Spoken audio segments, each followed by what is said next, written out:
Well, good afternoon. Welcome, and thank you all so much for joining us. I'm Josh Schimmels, publisher and CEO of the Los Angeles Business Journal. It's exciting to be here hosting today's discussion on navigating workplace needs in the media and entertainment industry, all presented by our great friends at WeWork. As companies begin to return to their offices, organizations are faced with creating a COVID-safe work environment. We know this. And along with that, they're also trying to provide their employees with the flexibility of a hybrid working model. So many of us are currently doing that and continue to do that.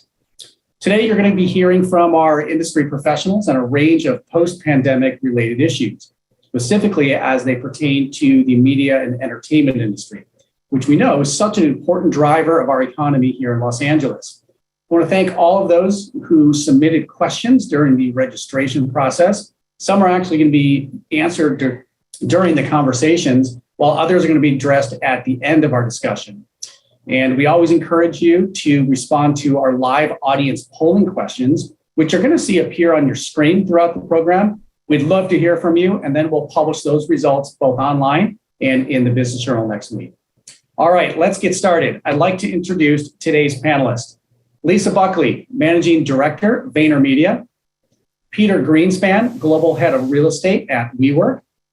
Dimitri Kroll, Associate Entertainment Labor Group, Loeb & Loeb, and Blake Searles, Senior Managing Director, JLL Los Angeles. Thank you all so much for being here today and also for spending so much time with us over the past few months prepping for this roundtable. It's been great to come up with the topics that are impacting our business community the most. All right, so the first question is going to be addressed to the group. Companies have had a variety of stances on the role of the office in today's age and the need for flexibility, which we know varies both role and person to person in a company. How are you thinking about your workplace strategy and the role of in-person versus work from home today? And also, how do you foster collaboration and creativity? Peter, let's start with you. You and thanks for having me on the panel. Can you guys hear me? Yes, perfect. All right. So, look, I think it's an incredible time in the history of real estate for offices and for work. And there's a quote that I like to use about what's happened in the last 18 months, which is there's a quote that says nothing happens in decades, and then decades happen in weeks. And really what happened over the last 18 months was a fundamental challenge to the way that office space is used and the way that people work. Now, it was going that way with technology and sort of millennial work habits anyway, but there were a lot of headwinds standing in the way of office use truly being flexible, collaboration being more open to different spaces, different geographies, flexibility of time, place, things like that. And really COVID was, for worse, but also in some ways for better, a way to push the industry, both the HR departments, the CFOs of companies, and frankly, landlords, lenders, and companies like mine, WeWork, to address the need for a better way of working in this world where the 9-to-5 job is not necessarily going to be 9 to 5 in a standardized workspace intended for one type of work, sitting at a desk, for instance, as opposed to what we all know the way we all work today. That's not how we work. We work on Zoom. We work in conference rooms. We work in collaboration hubs, et cetera. So some things that we're seeing here at WeWork, for instance, is a much larger demand for large conference rooms, for collaboration spaces. We have something that we call a collaboration hub, which allows you to use it for various ways. You can have classes speaking, you can have a classroom setting, and then easily you can move that into speakers or brainstorming sessions, et cetera. So one thing we're seeing is people want to come to work for a purpose. They don't want to come to work because there's an office there. So if someone's coming to work and commuting, especially if you look at the life of an LA Los Angelino, that is a long trip to just end up sitting at a desk on a Zoom call. So what we're what we're focusing on and what we're seeing from our clients, from the largest enterprise members all the way down to the one-person companies, is give me an environment that brings talent to the office to do certain tasks. When they don't need to be in this central hub, they call it the hub and spoke model. I also want them to have space closer to their homes if they need to go and work in another way, privately or quietly. And it's all of the above, right? And no one's figured it out yet, but I think looking through the way the millennial generation wants to work and looking through the way technology allows that to happen is the way that a lot of landlords and companies and HR partners are going to start to build their workplace strategy going forward. Peter, I think you make an excellent point, and I love the concept of making sure that we're coming in for purpose, not just coming in to be in an office. Blake, what are your thoughts on this? Yeah, I mean, there's no doubt that the idea that the workplace has needed to change and evolve is sort of a fundamental truth at this point, right? And it's not something new, as Peter mentioned. This is a trend that we've been seeing for 30 plus years. I mean, if you think back to the .com in the early 2000s, coining the creative office, right? That was a fundamental shift at the time. And you look at this pandemic and what it's done as a seminal moment for kind of shifting to something that's more exciting, more collaborative, and putting people together, like you said, for a purpose. I mean, we like to use the term, purpose-driven real estate strategy, and it's not something like, hey, we just had these people in an office in a location for some time, and so that must be working. So let's just do it again. That's been challenged in a big way, and so we've sort of seen what we're seeing from a JLL perspective with a lot of our clients is you almost call it like a hard reset on real estate strategy, and taking a step back and looking at ways to optimize and ways to make it more compelling for the office to exist. We're competing with the home office, right? And some, like myself, it's easier to come into the office because I got 2 young kids at home and it's tough to do conference rooms. Others, love the idea of the heads down work and have a comfortable work environment at home. So how do you create design of an office that will encourage participation and collaboration, and we're seeing a lot of our clients in various industries, but specifically in media and entertainment, looking to new and better real estate strategies to bring people in and get that special purpose work done. Thanks a lot, Blake. Lisa, same question. How are you looking at the workplace strategy? The role of the in-person versus working from home. Yeah, well, I think to build on what's been shared before me, I think thankfully in a creative environment we've been able to thrive, and I think because we've done that through being very people first. While we've all been through this pandemic together, we've all had very individual experiences of that, whether that be parents having to school, kids at home, to eating, sleeping, exercising, etc. in the same place. It was important to us that we really looked individual by individual. How can we best meet their needs? And ultimately, I think, where we got to was developing a hybrid work strategy that really prioritized people's ability to make their own decisions about where and when to work, because we've been able to see the benefits of both in-office collaboration when it's needed. And I think to Peter's point around a purpose also to coming to the office, as well as working from home benefits, and the flexibility that gives our people is very important, because ultimately I think when you have that level of communication and trust, you're ultimately empowering people to make the best choices for them and for their business and for their clients. Thank you so much, Lisa. Dimitri, what are your thoughts? Piggyback on what everybody else has said already, I do think that remote work is here to stay. Absolutely.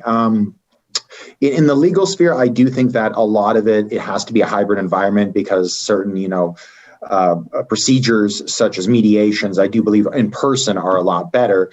But at the same time, there are a lot of, as you said earlier, regarding traffic. There's a lot to be gained by staying at home and not wasting 2 hours in traffic when you can just do the conference call from afar.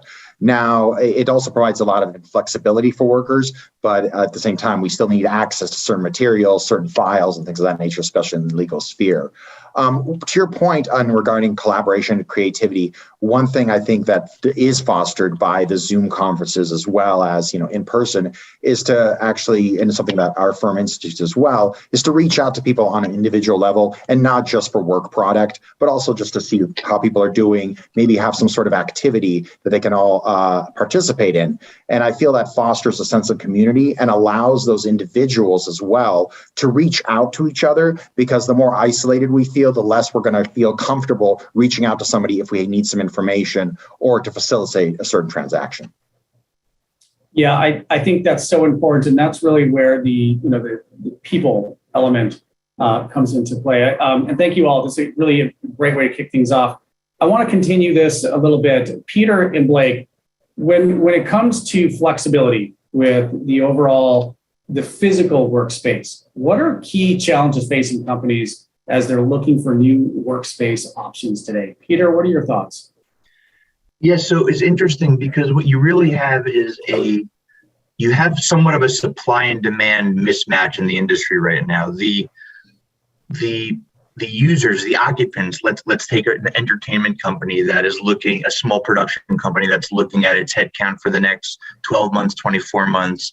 They know that they need a couple of things. They need collaborative space. We all agree on that. They need some quiet space. And again, they want to have a hybrid work week. So they don't need all of the space every day. They need some of the space, and then they need some other options for their employees to have the quiet time if, for instance, their home is not an option, which in many cases it's not. The industry right now is still slightly behind, meaning the office industry is slightly behind in being able to provide that product. It's getting there, and the WeWorks of the world are at the forefront of it, but many landlords are getting into this, and the demand will ultimately create a new industry. So what we have now is you have the old model of, hey, do you want my building? Here's a 10-year lease. Here's the key. It requires a major capital investment. There's no way that the head of HR for that group has been able to plan that they need 20,000 square foot for the next 10 years. That's not a real thing. So it's a very clunky model. The new model the models that you're starting to see are going to allow the CEOs, the CFOs, and the heads of HR for these groups, the people, to really sculpt a perfect version of workplace strategy for their company. It's not going to be the same as Dimitri said. Lawyers may need to be closer to their files. Writers may not have to be anywhere near the office. Casting offices, there's all kinds of different uses. And what we really need to continue to watch is the challenges that the companies are facing in being able to sculpt the perfect space strategy for the right time, for the right cost. So if you're looking at, again, this is not a plug, but if you're looking at the flexible workspace industry like WeWork, we try to offer we call them members. We try to offer them flexibility of time. So you may only have a 6-month engagement. You may have a 3-month pilot episode that you're filming. Then you don't need the space anymore. You also may take a 3-year location in Los Angeles and then decide that you want to move all of your production to Seattle, and you don't want to be stuck in a 10-year lease there. So there's got to be portability within a network, right? And there are some landlords that are going to try to do it, and other landlords that can't do it because they don't have that ability. Many of these buildings that people go into are owned by one ownership group and by one financing lending group, and you can't simply pick up and leave. They've guaranteed the lease for 10 years. So I think the challenge, as you asked, is how are people going to achieve this goal? And the goal is going to be achieved by the industry continuing to address the demands of these users when it comes to flexibility of cost, geography, and space. Yeah, it sounds like flexibility is one of the key words here. Blake, you're the other real estate expert on the panel. Are you seeing the same mismatch of supply and demand? Right. Thanks for the question, Josh. what we're seeing with a lot of our clients is this sort of conundrum that a lot of companies are grappling with, and Lisa alluded to it earlier about, seats to mobility ratio. Who's coming back to work and to what degree, and how do I optimize the seats that are there? How do I make sure that I don't overspend for space, take too much? And the converse is true as well. How do I make sure that if I do get people who want to come to the office, make sure I have space for them to do the work that they're looking to do? And so,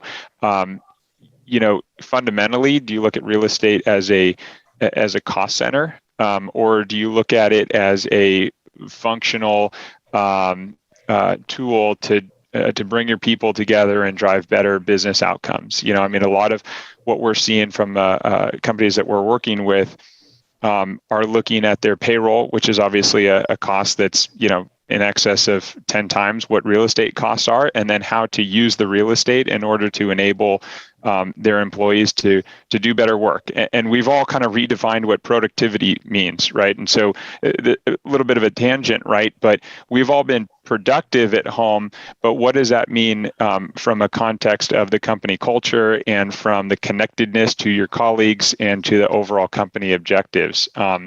So a few observations on that front. I echo Peter's sentiment on maintaining flexibility.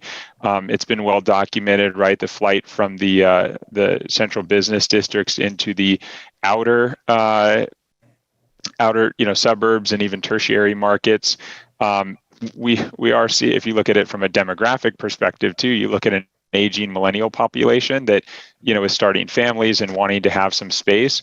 Let's not forget about the new graduates that are coming up. They're certainly tech natives, and as Peter talked about, the technology is going to help with a digital transformation of the office space, and those people that are coming out of school and entering the workforce are going to historically have gravitated more towards cities, but all to the point of, a lot of things on our plate right now to consider. And we're looking at companies, or we're talking to companies who are looking at it as a one size fits one type of problem. So while the FANG type companies are instituting policies in one direction, and other companies can kind of take those data inputs, but it's really a one size fits one type of policy for workplace strategy going forward.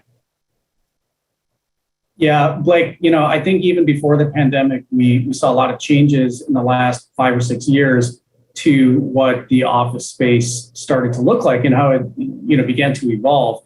And I think you make an interesting point, maybe one that not as many of us have thought about, viewing real estate as, I think you mentioned, a driver of business outcome as opposed to a cost center, which so many of us view it as today. I think that's interesting. And, expanding on both Peter and Blake's comments on, creativity and culture, Lisa, in our conversations, you've expressed the importance of culture within your company. Can you share with us what are some of the practices that you've implemented to foster a positive and inclusive environment today? Yeah. I think being, of course, led by, Gary as our CEO, kindness, patience, and empathy underpins all that we do.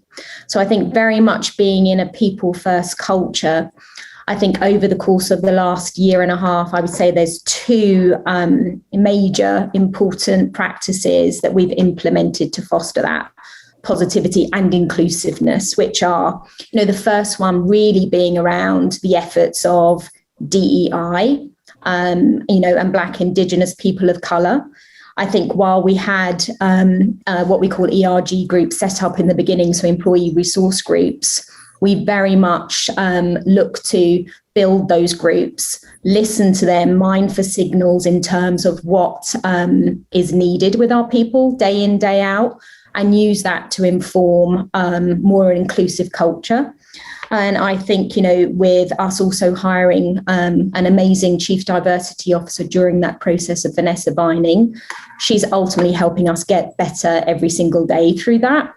And I think the other area that I think we really helped all our people was very much in the area of mental wellness. I mean, we're seeing so much about that, particularly over the course of even before the pandemic, but very much in a world where you are particularly expected to be on and have more access to you if you are at home. I think, we were experiencing feedback of, Zoom fatigue and, not having breaks, etc. So very much establishing, those principles around when people need to have the camera off, have the camera off.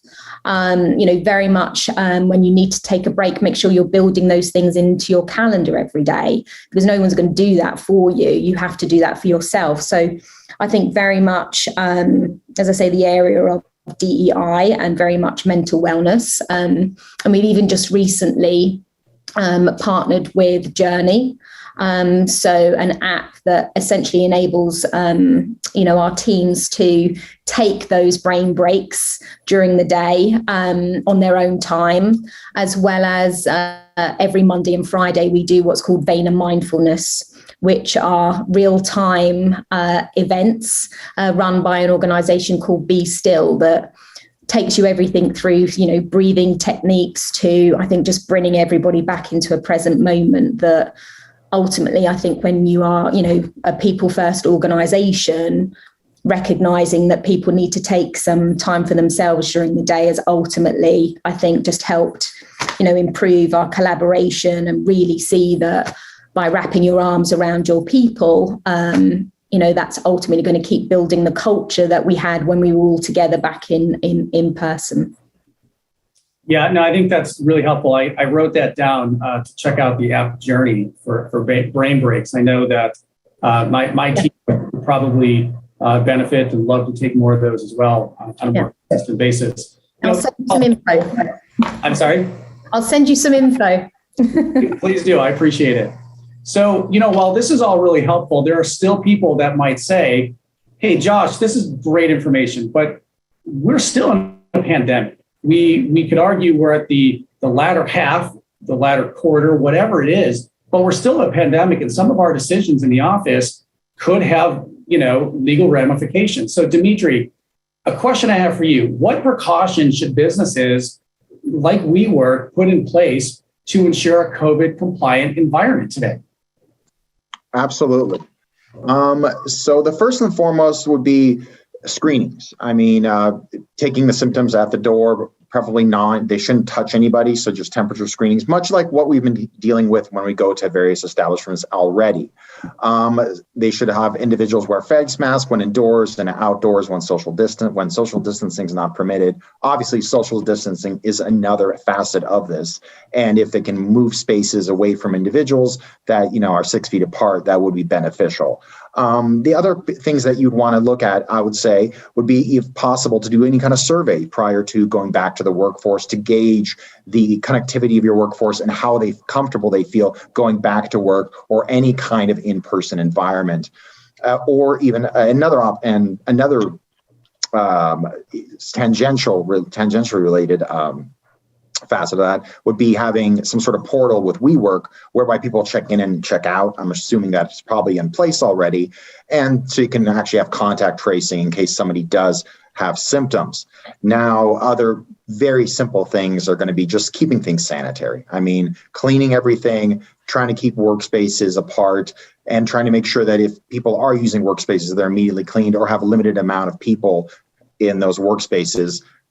Recommending washing hands, obviously. And another facet of this, and that we'll get in a bigger discussion later on about the, legal requirements of businesses, is checking ventilation, making sure you have adequate air circulation within those buildings, making sure that it's adequate airflow, checking filters, things of that nature. Now, I'm not an HVAC expert, but I'm sure there are companies that can advise you of that.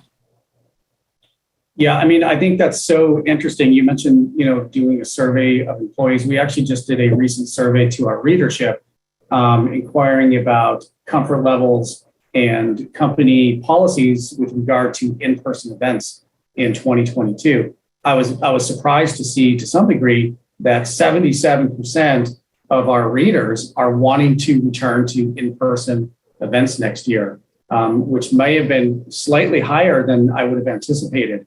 we asked further questions and got more information. So we're in the same boat, whether it's the office or bringing the business community together. We've got to figure out ways to be COVID compliant, create those environments as safely as possible.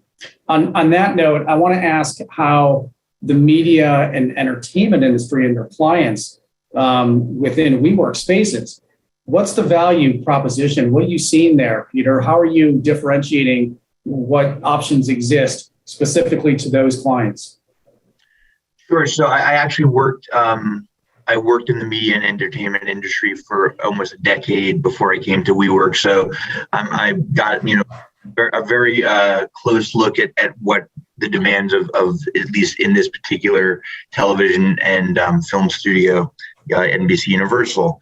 And, I think there's a couple of answers to that question. First of all, in the media entertainment industry, there are many, many different types of uses that require space. There are your offices, your screening rooms, your warehouses, on and on and on, TV studios. WeWork has done, significant amount of deals in LA and other entertainment capitals, which include these different uses. So for instance, I think you guys actually did a story on our FabFitFun deal. It was in your journal, which we did in West Hollywood. And that deal included office spaces, conference rooms, meeting rooms, podcast rooms, styling rooms, and everything else you can imagine. So the one thing that, when WeWork takes a space in a building in any city, we make sure that the use that we have of that space is incredibly broad. So when we bring in different industries, we can whether it's life sciences all the way to entertainment, we can cater to those uses. The second thing that makes it very, very agile for a company that's looking to take some space that needs one podcast room, one, styling area, a casting office. Even when I used to do agreements for pilots, for television pilots, those often are very short-lived agreements because you've got to find office space for 3 months to shoot the pilot. You don't know what the future of that deal is going to be. Is it going to get picked up? What's the next step? And it was very clunky in the sense that we had to find sublease space. It was never built out for what we exactly wanted it to be, but it was the best of all worlds.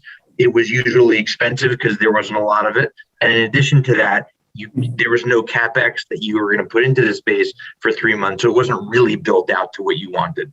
WeWork's approach to all of this is to work with members, enterprise members, all the way down to medium and small, to find the right mix of term and CapEx. And very often we've already built out the space in a certain way that's more amenitized for that use. The second thing is the obvious, which is term length.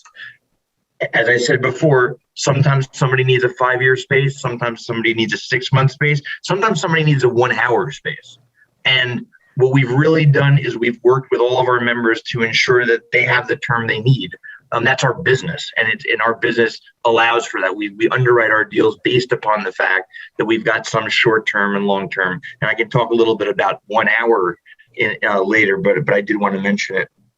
The last thing I would say is, as companies think about the hub and spoke model, and I think all companies will have some version of the hub and spoke model. It'll be very different, but we're still going to want our employees, and I'm talking we as the company now, to be able to collaborate at the spokes. We know everybody will come into the main office for a town hall or to have a major important meeting at the headquarters, but we may want our finance team to still be together to collaborate back in the suburban location that we've got or in some other town. And one thing that WeWork's working on very seriously now and rolling out to clients is what we're calling workplace technology. And what that does is it allows, in this new world where a desk is not your desk, it is a desk and is flexible, it will allow employers and their employees to say, all right, where are Jane and Sean going today? I want to be with them today. We're not going to the main office, but let's collaborate with this technology to all end up at the office, in Beverly Hills, because we all live closer to there and we can spend the day there. So it's not just flexibility of geography, but it's how do I still maintain, back to the culture point that Lisa made, how do I still maintain, I want my teams together. They want to be together, but they don't necessarily want to commute for 2 hours a day, every day. So I think it's all of those things. It's geography, it's space, it's different types of uses. And frankly, it's the technology that drives those to allow, again, back to what I talked about earlier, to allow the head of HR to provide their employees with the best workplace experience. I think, moving forward on that on those same comments, Blake, you're in a unique position because you're both in a way, you're a competitor and an ally to somebody like WeWork. You represent building owners, but you also work with organizations like WeWork for the right clients. Sure. Sorry, go ahead. Question going back to you. How do you present the value in the space that WeWork offers to your clients? Well, WeWork fills a tremendous role, and Peter touched on it on a couple of occasions, right? The ability for companies to have choice, and the spectrum of needs is just getting wider now. Corporate office once was just corporate office, and that was kind of it, right? And as we kind of move forward, the boundaries are moving outward, and Peter touched on his NBCU experience as well. And you think about not necessarily even big corporates, but typical companies in LA in the media and tech business or media and entertainment business, and they're needing to utilize podcast room and screening and production offices, and so the list literally goes on and on and on. We could spend 5 minutes here just talking about all the different programmatic needs of today's entertainment and media users, and so therefore solutions present themselves in all different facets. WeWork being one of them. Repurposing old existing spaces. I mean, there's been much written about the demand for stages across LA and really across the country too. People just tying up stages because there's so much of a content explosion and demand for the stage space environment that they're kind of paying for flexibility, if you will. So to that end, WeWork fills a really nice niche of certain occupancy scenarios to where, whether it be hub and spoke, whether it be a finite life production schedule or whatnot, because the needs of today's users are getting so vast, and we're all out for efficiency, right? And the best space at the least amount of cost, serving the purposes of the business to, again, drive better business outcomes. So however manner that we get there is great, and more options, the better, so to speak. Yeah, Blake, 10 years ago, we'd be doing a real estate discussion on office and industrial. Today, that same discussion might be several subsets of what office looks like and what that even means compared to 10 years ago, and how much has changed in time. Lisa, we talked to you a little bit earlier about your organization, and as a leader in the media space, I'd love to know, what are some of the challenges that you're hearing from your clients, those outside your office, and how are you helping them? Yeah, we've got such a diverse mix of both B2C and B2B. And I think within that, I would say there's two macro key challenges that we were seeing over the course of the last year and a half. And the first one, I think, was really around the speed of which a client was able to digitize their business, particularly through e-com, where so many of us, were resorting even more to our phone in terms of making purchases and doing all of that from, the safety of our home at the time in the beginning. So I think very much our role within that was very much, I think, to understand, on that digital journey, where is the client at, so that we can actually come in and help them through, either building their e-com platform and or helping them optimize wherever they were at with their journey. And I think the second thing that's been an ongoing key challenge, I think, is really in the area of privacy and data protection.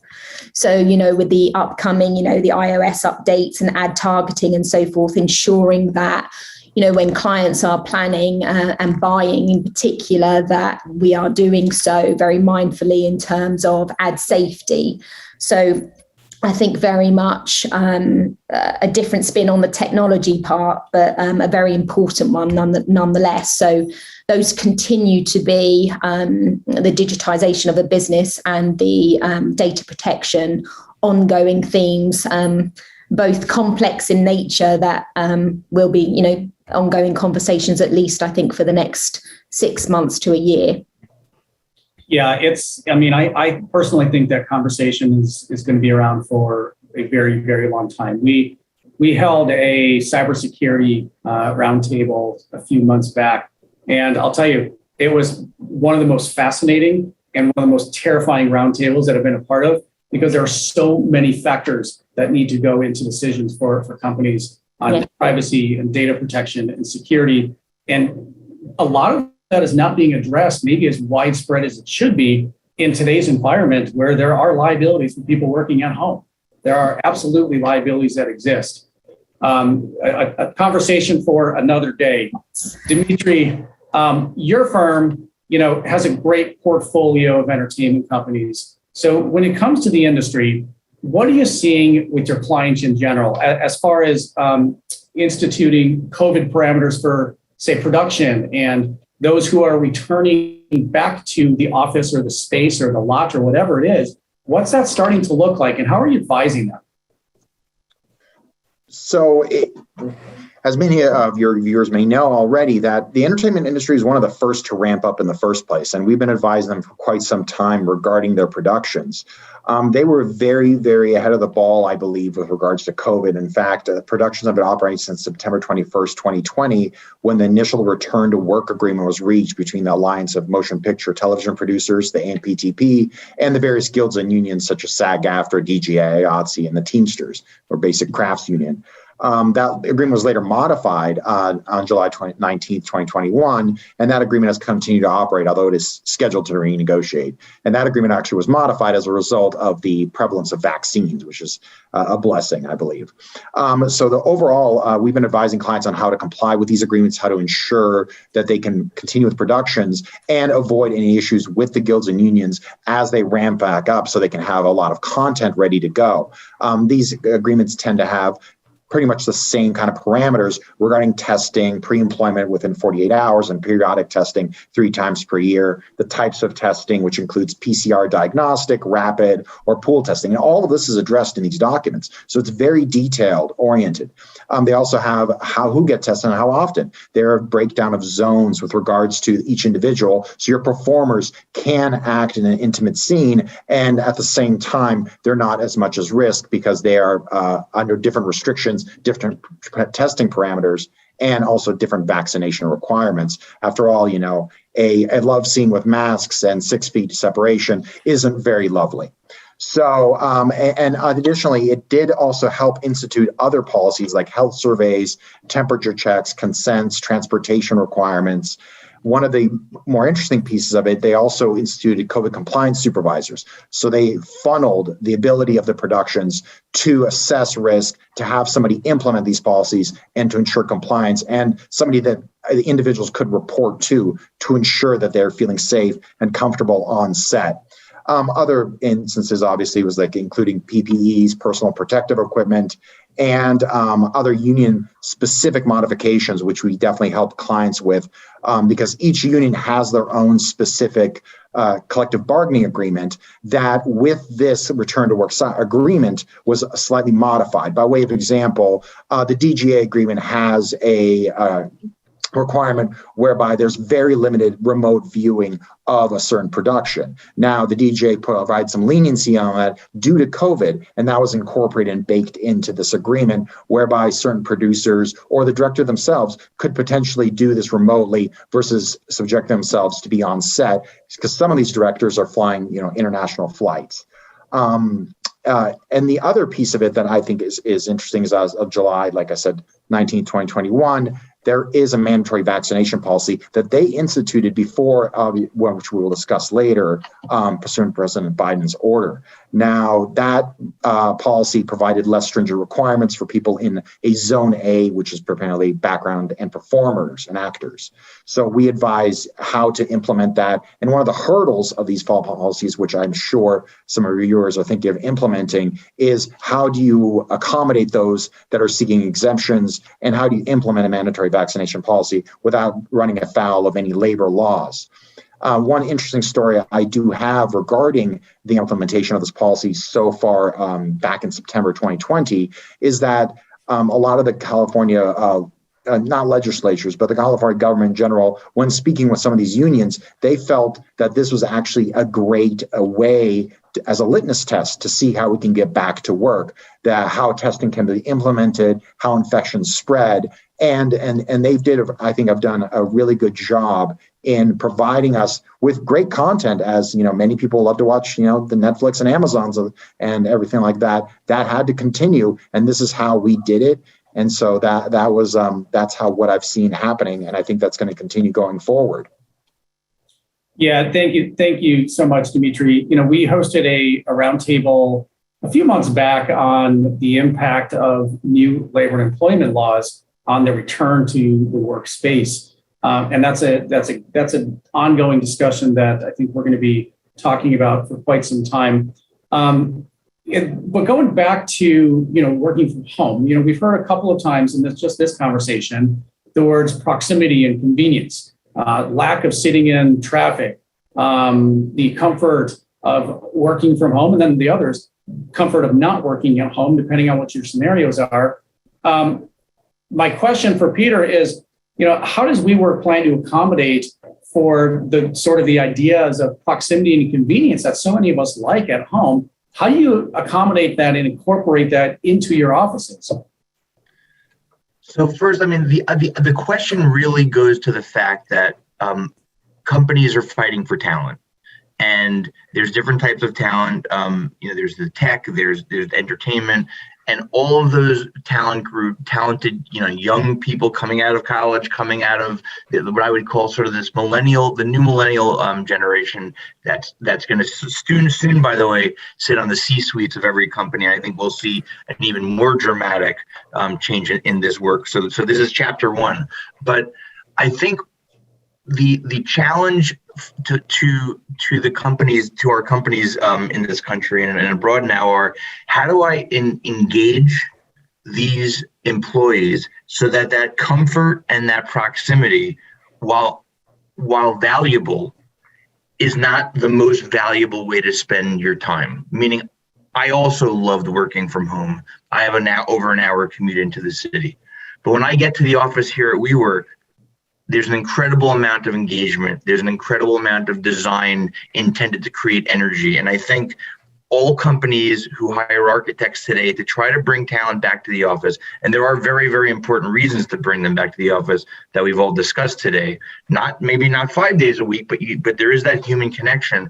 We need to be creating workplaces that are welcoming, that are warm, that are intended for the employee, not for the employer. And I think part of the fundamental disconnect, again, has been that until recently, it was like, if you build it, they will come. It's right out of the movie talking about entertainment. People would build an office. It was architecturally similar to every other office that everyone else was building, and you just had to show up. That was your job. Be here at 9, leave at 5. That doesn't work anymore. It didn't really even work before, but now it certainly doesn't work. So that's number one. You need to have engaging, and you need to have collaborative, welcoming locations. The second thing that WeWork is doing is, we want there to be different ways for people to use space, not just the hub and spoke, not just sitting at home. In studies that we've done internally, we have found very clear evidence that employees from the largest companies to the smallest love mobility within a space. They like to be able to go to the pantry for a while to take a call, go to a phone booth, walk to a common area where there's more energy, get some energy, get a coffee, go back to their office. So we need to be thinking about mobility, and we need to be thinking about allowing people to move around. Human beings are not made to sit at desks. They're made to walk. They're made to move around. Many people think better when they're changing up their environment during the day. And the last thing we're doing is we are providing new services that haven't existed before. When someone earlier mentioned, I think it was Lisa, the digitization of our business, we're digitizing our real estate. So you don't have to be a WeWork member to use a WeWork space. You can use what we call the on-demand product to literally walk to a building. Let's say you're in San Francisco, you're not near your office, you want to go to Salesforce Tower, which is one of our great buildings, and you need to have a meeting with a client or a partner for 20 minutes. You can literally use your on-demand card to create your own workspace in that building for a period of time during the day. So that's convenience that's never been seen before in an office setting. And the other thing we do is we have something called an all access product, which is a subscription model. It's not pay as you go, it's monthly payment, but you basically have access to the over 700 WeWork locations in the world. So you can literally be traveling, you need that convenience, you don't want to sit in the hotel lobby, you want to create your own hospitality, your own moment of an office engagement with yourself, with your team, or with your clients, and we do that too. So we're really trying to meet the office user and their employees wherever they are in this new multifaceted work world. Peter, I spent a few days in Chicago a couple of weeks ago and did exactly just that. I sat in, whether it was the hotel lobby or the room between meetings, between sessions at a conference I was at. Would have loved to have had the information and known more about the on-demand to utilize something like that. I can see that being incredibly useful. I'd much prefer to work in that space than in a lobby. And I also agree with you. I'm hearing consistently from just about every industry that we work with, the challenges that everyone is facing with today's labor market. It's unusual, it's different, and I think everybody's trying to redefine what collaboration, creativity, and environment means. So this is a great step towards doing that. Blake, as I mentioned earlier, you're in a unique position as a real estate broker. I'd love to know how you view your role in working with clients to create both safe and previously mentioned flexible working environments. How do you do that? Yeah, Josh, it's not an easy task, but a fun one, and a great opportunity given where we're at in this. So I kind of think about it in two different buckets. One, the philosophical, and then we'll get onto the tactical later. But from a philosophical perspective, JLL's invested heavily into our consulting practice and talking to some of the largest organizations out there and helping them with their real estate strategies. And sort of using lessons learned to aggregate, some thought leadership. And so, providing data on what other people are doing, not to say that that's to be replicated, but more just to be understood and, draw from good ideas from other people and, avoid not so good ideas from others. And just understanding what that looks like. The world is a big place, obviously. And you have people doing some really dynamic things out there with their office space and design and real estate strategies. And so philosophically, bringing that level of input to our clients has been helpful. From a tactical perspective, it's digital journey, right? I mean, you wouldn't be in business today if you hadn't figured that out quite yet. But long before the pandemic, JLL had been investing quite a bit on the digitization of our process. I mean, it can be called archaic on some level, the real estate services industry, and now we're sort of been accelerated, almost forcibly accelerated into this age of digitization. So we try and look at the real estate process and look at it more from almost like a game scenario type of standpoint, asking a lot of what if questions. How would this have a downstream impact? How could we solve this problem most efficiently, and what kind of time horizon are we looking to solve for. We haven't gotten down to the hourly level, Peter, and WeWork, but our time horizons are becoming shorter and shorter just because of what the unknown, what the future holds. We just don't know, right? And we're going to take our best guess, but a lot of the best real estate strategies are ones that are going to be fairly nimble and that can be adjusted over time. Maybe not necessarily wholesale changed, but refined around the edges. So that's been a tremendous opportunity and kind of challenge for us to overcome with our clients. Lisa mentioned on a couple of occasions the people first mentality. We look back at the purpose for the office space. We're here to house people. We're here to get them together. We're here to get better business outcomes out of the collaboration where people are coming together to do their work. So you can work from anywhere, and mobility is certainly being embraced. But then how do you balance that with all the other facets that home doesn't provide, or vice versa, what the office doesn't provide? So I've rambled a little bit, but it's a great topic, and I think we got a lot of work ahead of us, but certainly a fun challenge ahead. Thanks a lot. I appreciate that. We are coming down to our final 6 minutes here. We always promise to end on time. So I'm going to skip around and get to just a couple more questions. And I'm going to ask everybody to give me their quick fire responses so that we get a couple more in before we go.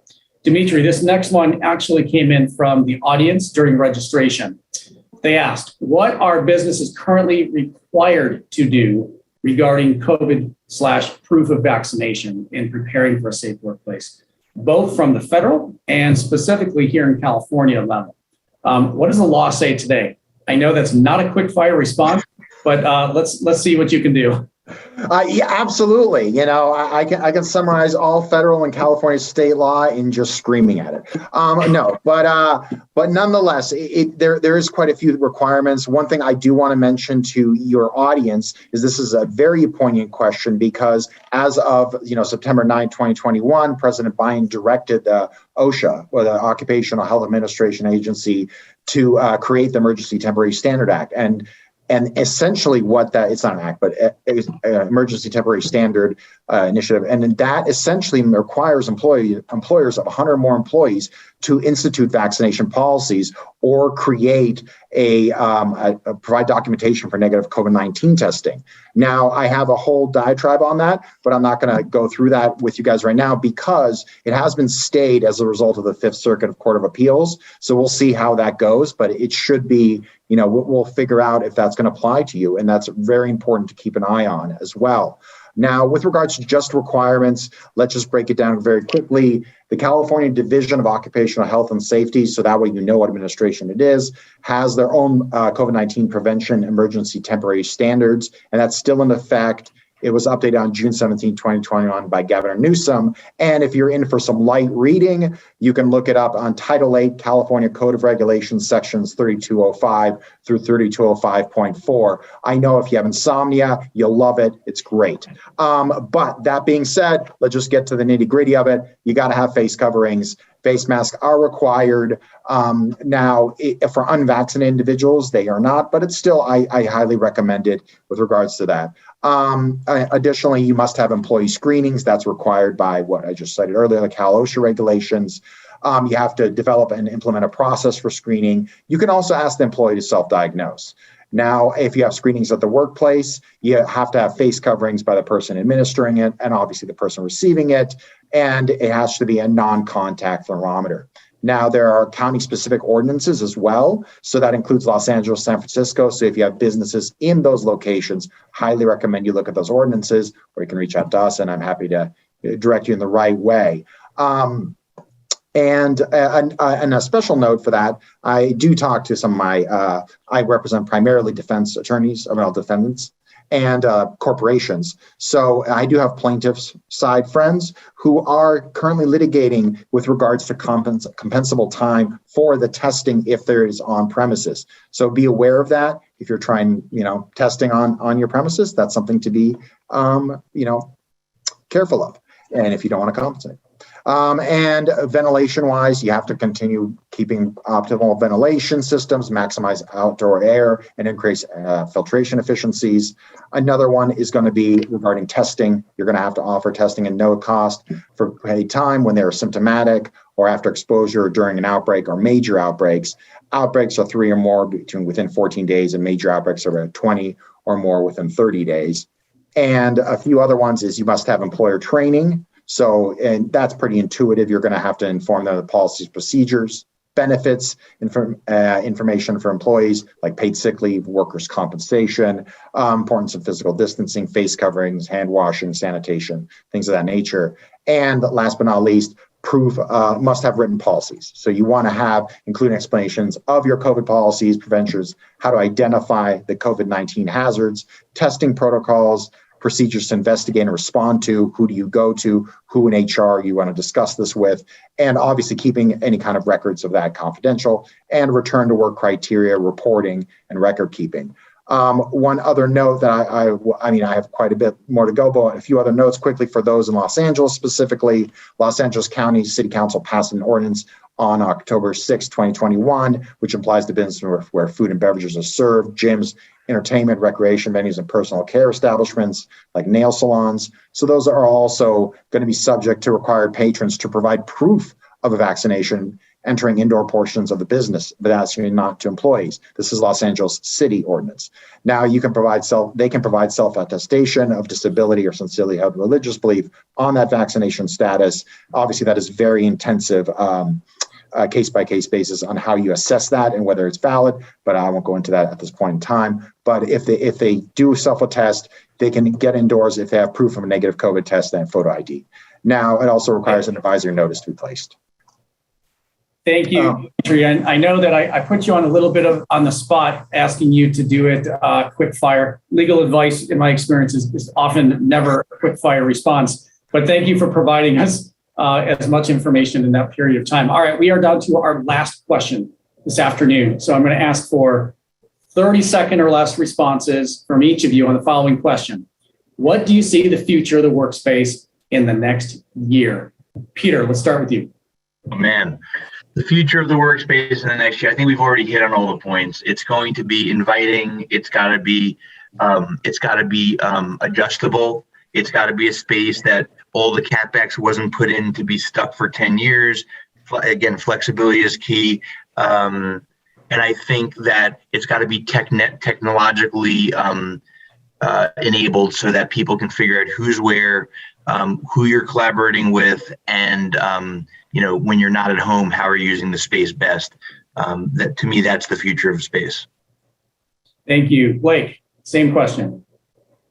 Yeah, I won't reiterate any of Peter's, but I agree with all of those. I think as an overarching theme, space will reflect the organization's purpose and vision and culture. And it'll just, aspirationally, it'll inspire our workforce. So I think that's the direction we're headed. How long it'll take to get there, we'll see, but ideal state.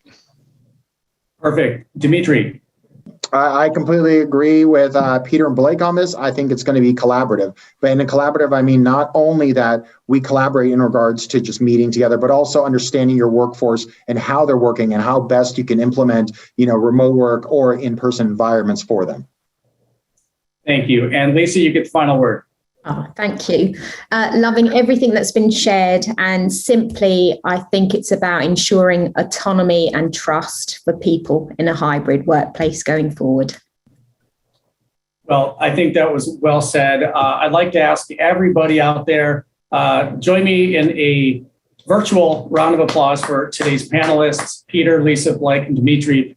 Thank you all. I want to thank WeWork for this great partnership and for helping us to create such an important conversation and for bringing together the experts to navigate what, as you see, is a very challenging space.